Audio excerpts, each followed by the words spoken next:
चलिए, तो आज का हम लोगों का टॉपिक है इन्वेस्टिंग एक्टिविटीज़। तो चलिए स्टार्ट करते हैं इन्वेस्टिंग एक्टिविटीज़।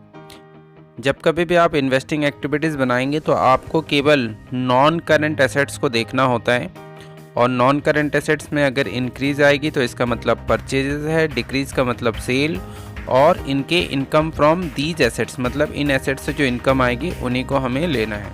आइए एक क्वेश्चन से आपको समझाते हैं। एक क्वेश्चन मैंने लिया है जिसमें इन्वेस्टिंग एक्टिविटीज़ हम लोगों को बनाना है। तो आप यहाँ पे देखोगे जितने भी डेटा मैंने लिए हैं वो सारे जो है नॉन करंट एसेट्स ही हैं। तो 2018-19 देखो, प्लांट एंड मशीनरी पहले 1,10,000 का था, अब 60 का हो गया। तो इसका सीधा सा मतलब है कि या तो इस पर डेप्रिसिएशन लगा होगा या फिर हमने इसे सेल कर दिया होगा। बट मैंने नीचे में एक इन्फॉर्मेशन दे रखा है, depreciation on plant and machinery 10,000।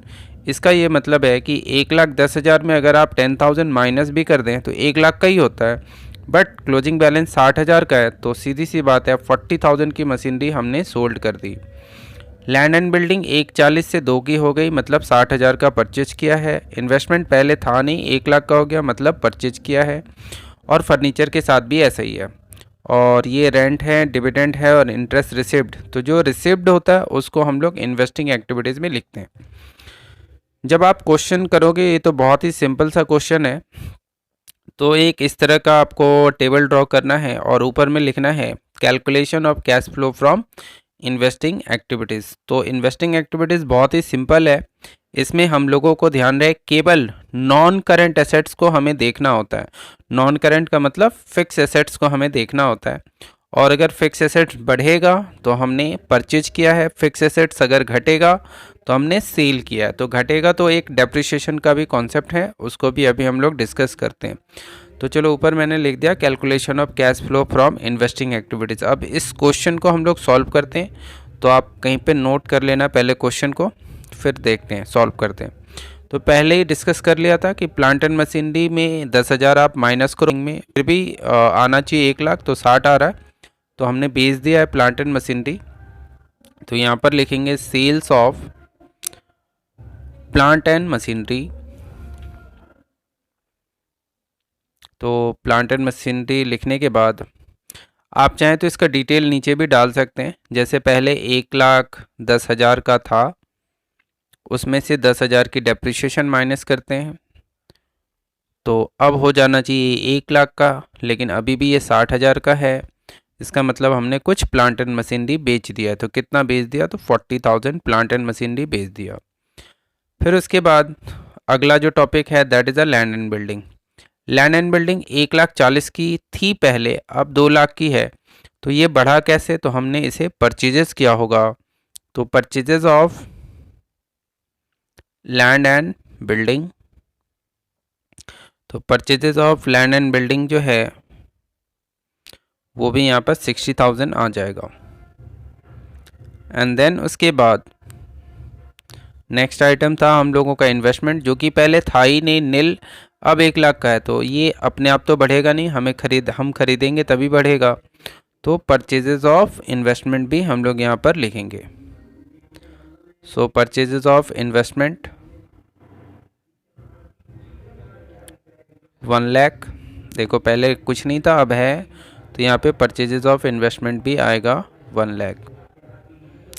फिर इसके बाद है फर्नीचर एंड फिक्सचर। पहले 10 का था, अब 40, तो ये भी इंक्रीज हुआ है। तो यहाँ पे आप लिखोगे परचेजेस ऑफ फर्नीचर।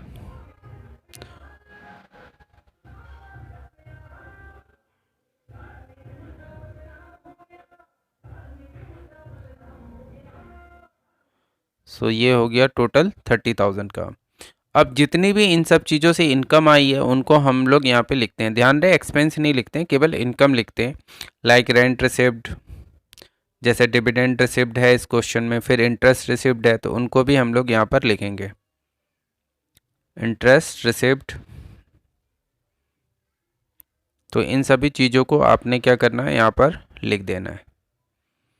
तो इस क्वेश्चन में देख लेते हैं एक बार। रेंट रिसिव्ड है 10,000, जो dividend received that is 20,000 and interest received is 30,000। अब एक बात आपको ध्यान रखनी है इनको सम करने से पहले, कि आपने जिनको भी परचेज़ किया था तो वहाँ पे आपके पास कैश आया नहीं था, गया था, यानी कि वो आउटफ्लो था और आउटफ्लो हमेशा नेगेटिव में होना चाहिए। तो जो परचेज है उसको आप ब्रैकेट लगा देंगे क्योंकि वो नेगेटिव है। तो जैसे ये तीनों ही परचेज है तो ब्रैकेट लगा देंगे इसमें आप, ठीक है। और फिर आप इनको क्या करेंगे, सम करेंगे। तो सम करने के बाद जो आंसर आएगा वही आंसर आपका इन्वेस्टिंग एक्टिविटीज़ का आंसर कहलाएगा। अगर पॉजिटिव आएगा तो आपको कैश यूज्ड इन लिखना है, और अगर नेगेटिव कैश फ्रॉम लिखना है, और अगर नेगेटिव आएगा तो cash net cash used in लिखना है, ठीक है। तो बड़ा ही आसान सा था ऑपरेट इन्वेस्टिंग एक्टिविटीज़।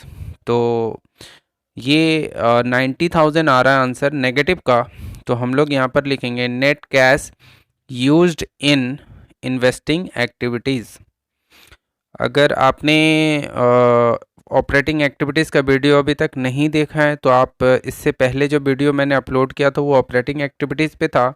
तो ज़्यादा कनेक्टिविटी करने के लिए आप ऑपरेटिंग एक्टिविटीज़ का वीडियो पहले आप देखें, फिर इन्वेस्टिंग का देखें, तो आपको ज़्यादा समझ में आएगा। तो ये क्वेश्चन था, क्वेश्चन आप एक बार फिर से नोट कर सकते हो, और उसका आंसर मैंने आपको नीचे बना के दिखा दिया। तो आई थिंक बहुत आसान है, ये समझ में आ गया होगा कि केवल नॉन करंट एसेट्स को हम लोग चेक करते हैं। इंक्रीज मतलब परचेज और डिक्रीज का मतलब सेल्स। मैं एक दूसरे टाइप के क्वेश्चन को भी बनाकर दिखाऊं जिसमें प्लांट एंड मशीनरी अकाउंट बनता है। तो देखो 2018-19 का मैंने डेटा लिया है। डेप्रिसिएशन 50,000 की हुई है और मशीनरी को हमने सोल्ड किया है 60,000 रुपये में, और सोल्ड करने से लॉस हो गया 10,000 का बनाना है, जिसमें 2 ईयर्स का बैलेंस दिया हुआ है मशीनरी का। तो आपको पहले एक प्लांट एंड मशीनरी अकाउंट बनाना पड़ेगा। तो that is a to balance brought down पहले लिखेंगे। बैलेंस ब्राउट डाउन में हमेशा ओपनिंग बैलेंस लिखते हैं। तो जैसे इसमें ओपनिंग बैलेंस 2,20,000 है तो 2,20,000। फिर लिखेंगे क्लोजिंग बैलेंस। तो बाय बैलेंस कैरेड डाउन, तो यहाँ पर मैंने लिख दिया बाय बैलेंस कैरेड डाउन। तो जब कभी भी इस तरीके का क्वेश्चन आएगा तो आपको एक मशीनरी अकाउंट वर्किंग नोट्स में बनाना पड़ेगा। फिलहाल तो मैंने मेन आंसर का मेन पार्ट में ही ले लिया, लेकिन बड़े क्वेश्चन में इसको आपको वर्किंग नोट में तैयार करना है। जिन बातों से मशीनरी बढ़ेगी उसको डेबिट में लिखना है, और जिन बातों से मशीनरी घटेगा उसको आपको क्रेडिट में लिखना है, ठीक।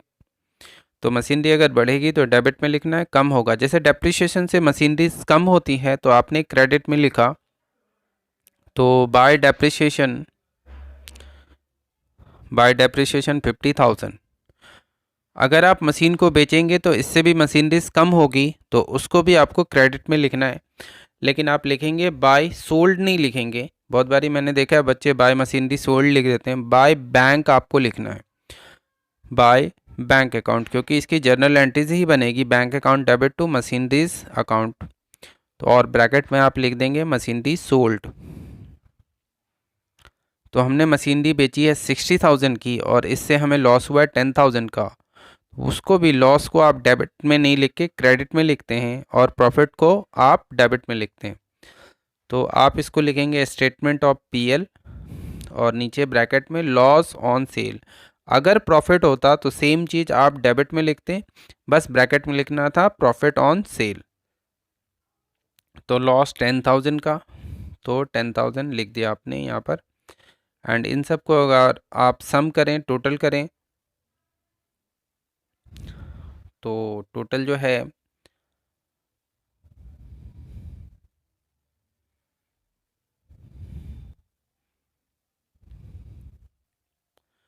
5,40,000।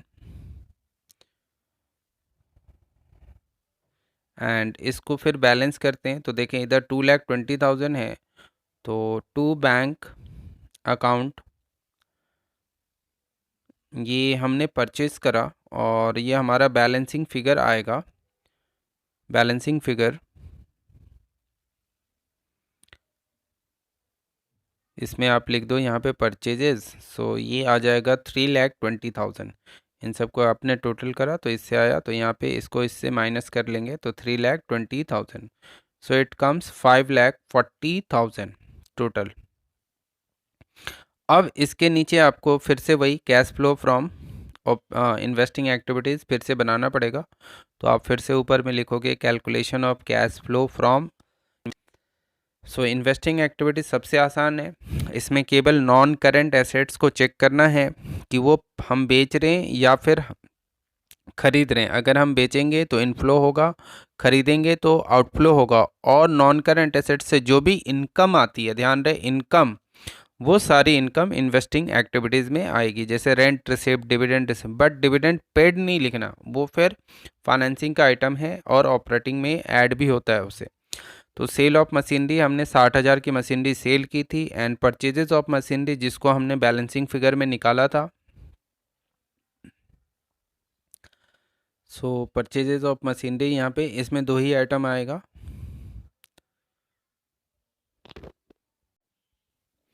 और फिर उसके बाद इसमें जैसे देखो 3,20,000 था तो 3,20,000 चूँकि हमने परचेज किया है तो दैट इज़ अ नेगेटिव, तो नेगेटिव है, इसमें से इसको माइनस करते हैं। सो 2,60,000। यहाँ पे आप लिखोगे नेट कैश यूज्ड इन। तो यूज्ड इन का मतलब नेगेटिव आंसर। अगर पॉजिटिव आता तो आप लिखते हैं net cash from investing activities. तो net cash use in investing activities.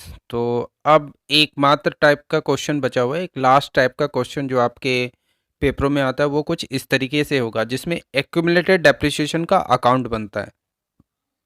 तो इसको आप ध्यान से देख, जब भी आता है तो थोड़े मैंने देखे स्टूडेंट परेशान हो जाते हैं कि इसको कैसे करें। सो इसमें दो बैलेंसेस दे रखे होंगे, एक तो मशीनरी का बैलेंस और एक एक्यूमुलेटेड डेप्रिसिएशन का बैलेंस। ठीक, इसके लिए पहले दो आपको अकाउंट ड्रॉ करना है। तो एक तो मशीनरी अकाउंट और एक एक्यूमुलेटेड डेप्रिसिएशन अकाउंट। मशीनरी का पहले ओपनिंग और क्लोजिंग बैलेंस आप लिख दो मशीनरी अकाउंट में। तो टू बैलेंस ब्राउट डाउन, जैसे इसका ओपनिंग बैलेंस हो गया 10 lakhs and by balance carried down आप यहाँ पर लिख दें। ये 2015 में क्वेश्चन आया था एग्ज़ाम में, तो वहाँ से मैंने ये पार्ट लिया हुआ है। तो 12,70,000। ओके, एंड देन आपको क्या करना है, देखो ध्यान से पढ़ो। मशीनरी हमने 24,000 की बेच दी, जिस पे एक्यूमुलेटेड डेप्रिसिएशन 16 का, और जो लॉस हुआ है वो अभी हमें निकालना है यहाँ पर।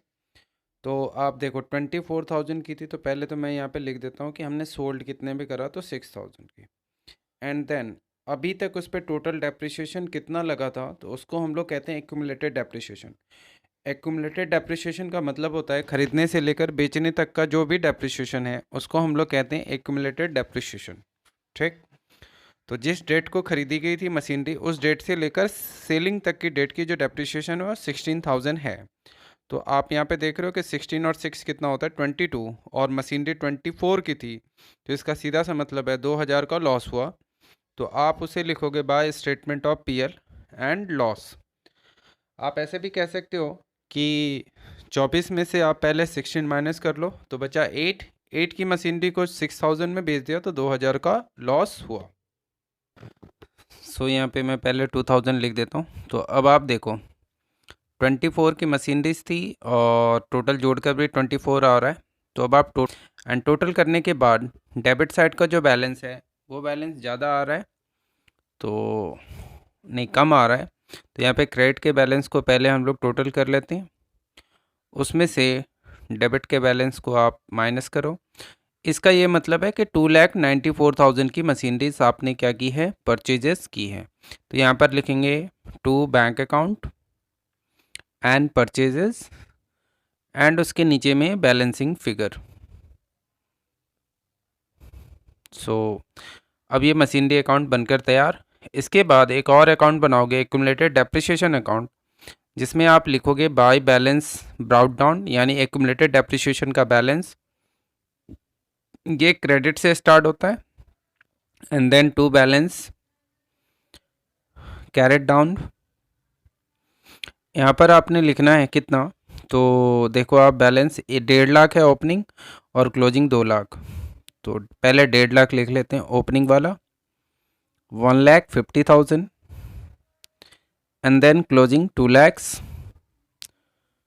अब यहाँ पर एक हमने लिखा था एक्यूमुलेटेड डेप्रिसिएशन, इसको केवल आपको क्या करना है, ट्रांसफ़र करना है डेबिट साइड में, क्रॉस ट्रांसफ़र। तो आप लिखोगे to machinery account, and to machinery account कितना, 16,000। इसका ये मतलब है कि टोटल डेप्रिसिएशन खरीदने से लेकर बेचने तक का डेप्रिसिएशन ये हो गया 2,16,000। एंड देन इधर एक बैलेंस आ रहा होगा, तो 2,16,000 में से 1,50,000 माइनस कर लो तो 66,000 आएगा। तो आप यहाँ पे लिखेंगे bye depreciation account how much, तो 66, इसमें से इसको माइनस कर लो 66 आएगा। एंड इसके नीचे आप लिखोगे बैलेंसिंग फिगर, और ये 66,000 जो है वो ऑपरेटिंग एक्टिविटीज़ में फिर ऐड होता है वहाँ पर, ये नॉन कैश आइटम है, ठीक। तो इसको ऑपरेटिंग एक्टिविटीज़ में आपको क्या करना है, ऐड करना है। एंड देन इतना करने के बाद फिर आपको cash flow from investing activities तैयार करनी है। तो दो ही आइटम आएंगे इसमें, एक तो सबसे पहले आएगा sales of machinery.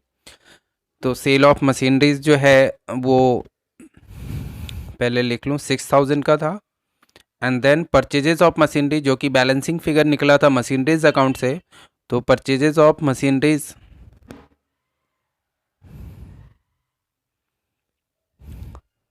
That is 2,94,000। इसमें से फिर इसको माइनस करना है और आंसर फिर से नेट कैश यूज्ड ही आएगा, तो 2,88,000 जो कि नेगेटिव आया। तो लिखेंगे net cash used in investing activities. तो आई थिंक आपको अब समझ में आ गया होगा कि इन्वेस्टिंग एक्टिविटीज़ कैसे बनाते हैं। तो मैं आपको फिर से एक बार सारा क्वेश्चन और आंसर दिखा देता हूँ, अब आप प्रैक्टिस करें। और बहुत आसान है इन्वेस्टिंग एक्टिविटीज़, बस ध्यान रखना है कि इन्वेस्टिंग एक्टिविटीज़ में जो है ओनली नॉन करंट एसेट्स और उससे रिलेटेड इनकम को देखते हैं। यानी अगर हम नॉन करंट एसेट्स बेचेंगे तो माइनस में, खरीदेंगे तो बेचेंगे तो प्लस में, खरीदेंगे तो माइनस में, ठीक। तो आई थिंक अब आप प्रैक्टिस करें। Thanks for watching the video. In a next video we will upload about the financing activities. Thank you.